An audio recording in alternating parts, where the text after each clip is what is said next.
Alhamdulillah, salatu wassalamu ala rasulillah. Siku moja bwana mtume alipokuwa mbele ya kaburi kama hivi, anamzika mmoja katika masahaba zake, aliwaambia waliohudhuria kama hivi, limithli hadha fa'iddu, limithli hadha fa'iddu.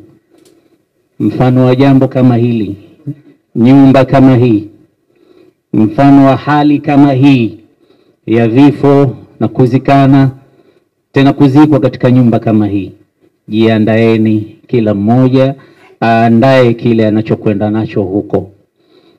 Ma raaitu mandharan qattu illa wa kana alqabru afda'u minhu. Mmoja anasema sijawahi kuona mandhari yoyote ila mandhari ya kaburi yanatisha kuliko mandhari yoyote.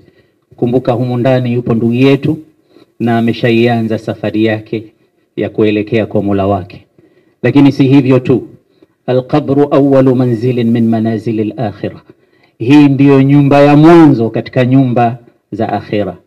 Wa huwa akhiru darin min manazil ad-dunya, na ndiyo nyumba ya mwisho miongoni mwa nyumba za dunia. Tutahamahama nyumba nyingi, lakini nyumba yetu ya mwisho ni hii hapa.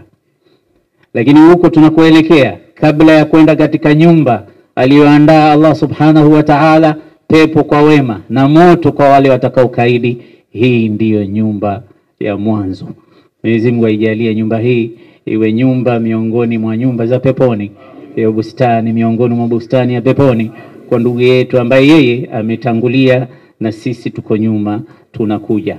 Lakini pia namaliza maneno mafupi kwa ushairi ubaiti wa mmoja alivyosema, kullu bini untha, kila anayejijua kwamba amezaliwa na mwanamke, wa in talat salamatuhu, hata akiwa na umri mrefu kiasi gani, kullu bini untha wa in talat salamatuhu yawman ala alatin hadba manqulu, ipo siku atabebwa katika jeneza.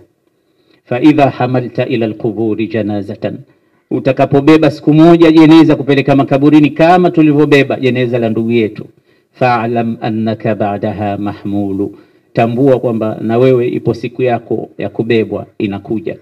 Mwenyezi Mungu atujalie mwisho mwema. Wassalamu alaikum wa rahmatullahi wa barakatuh.